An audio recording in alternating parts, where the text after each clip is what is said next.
कोई अगर कांग्रेस पार्टी में रहता है, बीजेपी के खिलाफ बोलता है तो उसके ऊपर ईडी सीबीआई आदि लगा देती है किसी न प्रकार से डरा के। मोदी जी आज भी वही कहानी कर रहे हैं, उनके कोई खिलाफ बोल जाता है उसको तुरंत अरेस्ट करवा देते हैं, धमकी दे देता है, दंगे करवा रहा है। मोदी जी तो बस जाति धर्म की लड़ाई करते हैं। मोदी जी बात करते हैं 15 लाख की, 2 करोड़ रोजगार की, आज तक किसी को नहीं मिला। जैसा भाई चुनाव आ रहे 2024 के, तो इस बार आप किसको जो है वोट देकर विजय बनाना देखो, चाहते हैं? कांग्रेस पार्टी को विजय बनाना चाहते हैं क्योंकि कांग्रेस पार्टी है जो गरीबों को, नीचे से धरातल आदमी होता है, गरीबों की तरफ देखती है। जी। और बीजेपी पार्टी है पैसों वालों की पार्टी है।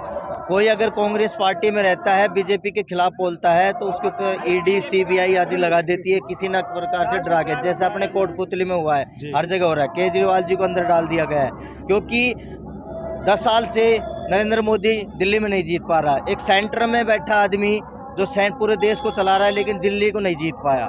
कारण क्या है कि वो जाति हिंदू धर्म की लड़ाई लड़ता है, हमेशा हिंदू मुस्लिम करता है। सबसे पहले मोदी जी से पूछना चाहते हैं, विपिन रावत जी का आज तक किसी ने खुलासा नहीं हुआ कैसे डेथ हुई। जो हमारे देश का जो शहादत देते हैं सेना में, RDX 350 क्विंटल आया था, वो कहाँ तक आया था किसी को पता नहीं चला। आप पुलवामा अटैक की बात कर रहे हैं। पुलवामा में कितने शहीद हो गए। अगर पता होता तो वो मरता, वो हादसा नहीं होता। लेकिन वो सूचना कैसे मिली? देश में ही गद्दारों है, देश के लोग ही है। आज तक मोदी जी ने खुलासा नहीं किया। तो पुलवामा अटैक के पीछे कहीं ना कहीं आप मोदी सरकार को जिम्मेदार मोदी सरकार की जिम्मेवारी है इसमें। मोदी सरकार लेना नहीं चाहती है क्योंकि जब शहीदों को एक तरफ तो कहती है ये योजना लेके आ गया, सेना में जाते हैं हमारे आर्मी में, इंडियन आर्मी में रिटायर होके आते हैं, जिसका परिवारवाद होते बेचारा किसी उसका बेटा लग जाता है। लेकिन 4 साल में कितने युवाओं को बेरोजगार कर दिया। कहती कि हमने सेना को खुली छूट दे दी, आज हमारे देश की तरफ कोई आंख उठाकर देखता है हम उसको घर में घुसकर। हाँ, 4 साल में ट्रेनिंग होती है, 4 साल में तो ट्रेनिंग होती है, बंदा पकता है, उससे पहले घर बैठ जाता है। तो देश तो खतरे में हो गया। खतरा मोदी सरकार को है, देश को खतरा नहीं है। खतरा क्या है? संविधान को खतरा है। और संविधान, ये देश चलता है बाबा साहब के संविधान से। अगर संविधान नहीं रहा तो ये तानाशाही सरकार आ जाएगी, जैसे किम जोन चल रहा है कोरिया। क्यों? वो चाहे जो मनमानी करता है। मोदी जी आज भी वही कहानी कर रहे हैं, उनके कोई खिलाफ बोल जाता है उसको तुरंत अरेस्ट करवा देते हैं, धमकी दे देता है, दंगे करवा रहा है किसी न किसी पर। आप देखना, 1-2 दिन बच रहे, 19 तारीख से कोई ना कोई कांड करवा देगा। वो तो अपनी तरफ माहौल बनवाएगा किसी न किसी प्रकार से। आज युवाओं में क्रेज है देश में। संसद में जितने ज़्यादा युवा जाएंगे, देश का भविष्य उज्जवल होगा। क्योंकि युवा होते हैं देश की शान होते हैं, बड़े बुजुर्गों के आशीर्वाद लेके जाते हो। और मोदी जी तो बस जाति धर्म की लड़ाई करते हैं। राम मंदिर एक बता दो, राम मंदिर आ गया, ठीक है, हम भी मानते हैं, उसका सम्मान करते हैं। क्या उससे रोजगार मिलता है हमें? चढ़ावा चढ़ता पुजारी लेता है उसको, किसी गरीब को भला हो रहा है कि उसमें। मोदी जी बात करते हैं 15 लाख की, 2 करोड़ रोजगार की, आज तक किसी को नहीं मिला। वैकेंसी होती है राजस्थान में, बोलते बार बार।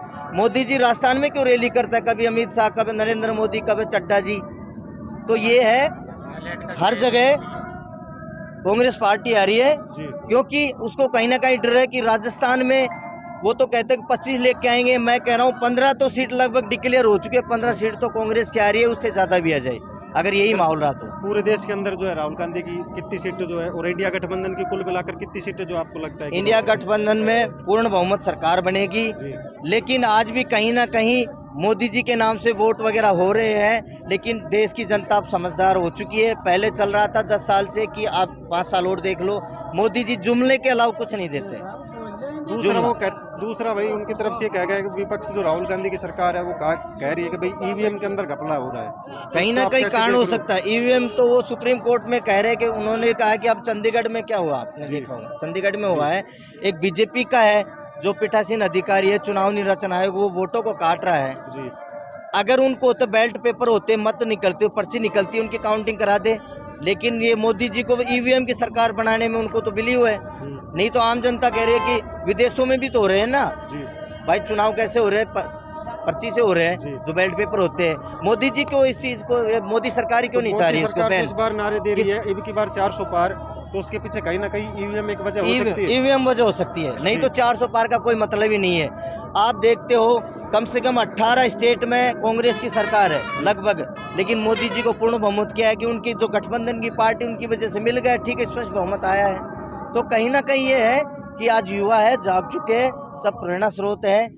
कांग्रेस पार्टी स्पष्ट बहुमत से जीत रही है और अनिल चोपड़ा जीत रहे अपने कोटपुतली क्षेत्र से। अलवर में देख लो, ललित यादव स्पष्ट जीत निकाल रहे हैं, भूपेंद्र जी भारी है, वो हाँ कोई मतलब ही नहीं जीत रहा है, बहुत बड़े मंत्र से जीतेगा। ये 2 सीट तो डिक्लेयर होगी, सबसे भारी मतों से निकलेगी। ऐसी ही और खबरों से हमेशा अपडेट रहने के लिए चैनल को सब्सक्राइब कर लीजिए और वीडियो पसंद आया हो तो लाइक और शेयर करना ना भूलें।